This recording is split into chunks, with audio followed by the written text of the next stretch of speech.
सुर दुर्लभो सब ग्रंथ गावा, बड़े भाग मानुष तन पावा।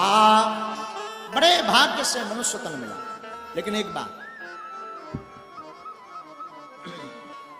क्या तुमने कभी विचार किया कि मनुष्य तन हमने तुमने पाया है तो कुछ ठीक ठाक किया? जिए जा रहे, जिसे देखो जी रहा है, जो मिल रहा सो खा रहा,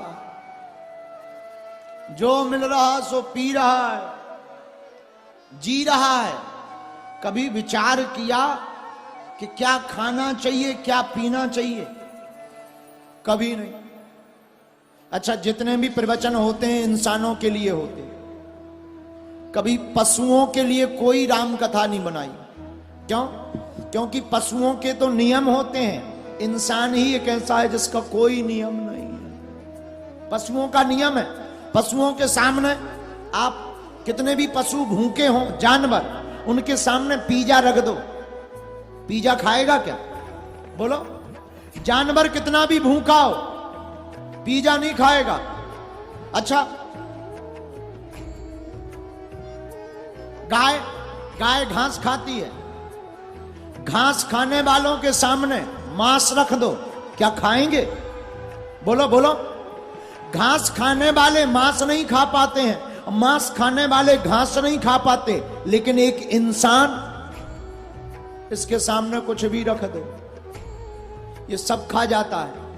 और ज्यादा तुम दिमाग खराब करोगे तुम्हारा भेजा खा जाएगा, लेकिन मानेगा नहीं, जो उसे मिलेगा वो खा जाएगा। ज्यादा तुम परेशान करोगे, समझाओगे, तुम्हारा दिमाग खा जाएगा, दिमाग का दही कर देगा, लेकिन वो मानेगा नहीं। मेरे पागलो, हम तुम्हें यही समझाना चाहते, परमात्मा ने हमको तुमको मनुष्य तन दिया, मनुष्य तन पाकर के इसका सौभाग्य समझो, इसे साधन बनाओ। साध राम जी है, जो मनुष्य तन पाकर भगवान की भक्ति साधना करके अपने तन को साधन बनाता है, उसकी साधना सफल होती है, उसे ही परमात्मा प्रभु श्री राम प्राप्त होते हैं।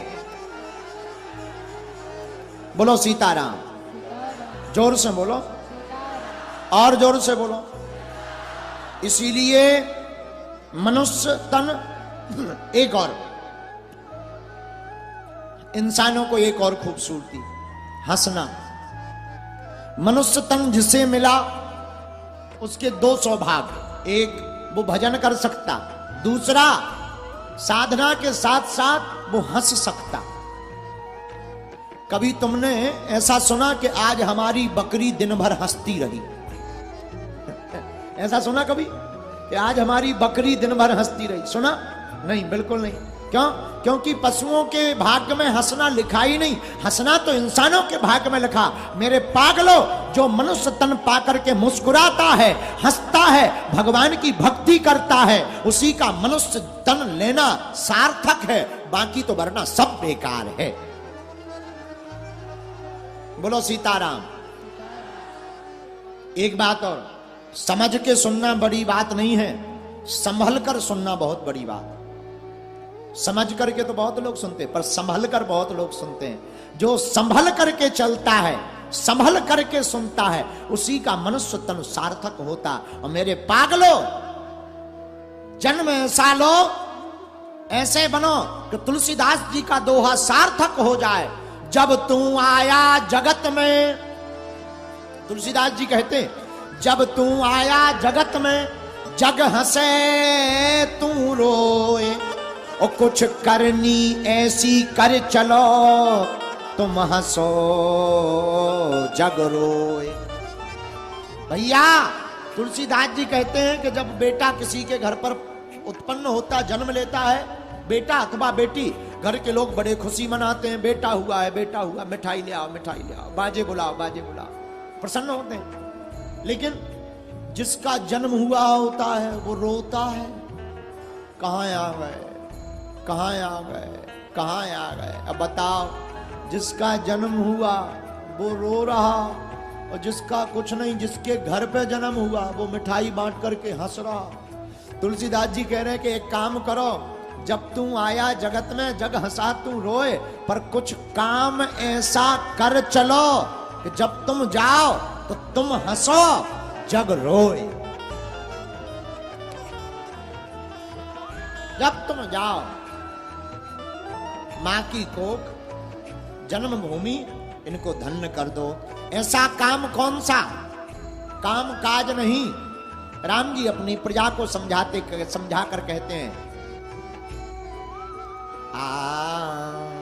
परहित धर्म साहस नहीं भाई,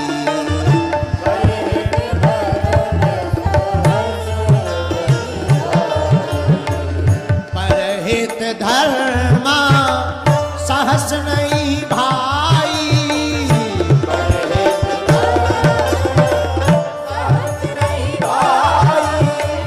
पर पीड़ा सम नहीं अजमाई, पर पीड़ा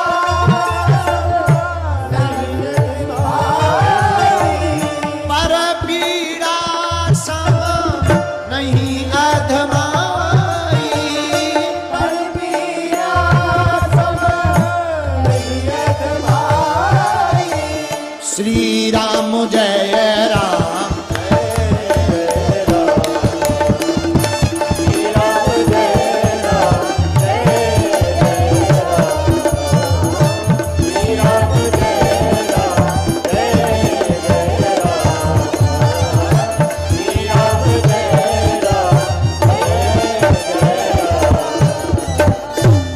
मनुष्य तन पाकर एक काम और करना चाहिए, भगवान की कथा तो सुननी चाहिए। संत महात्मा कहते हैं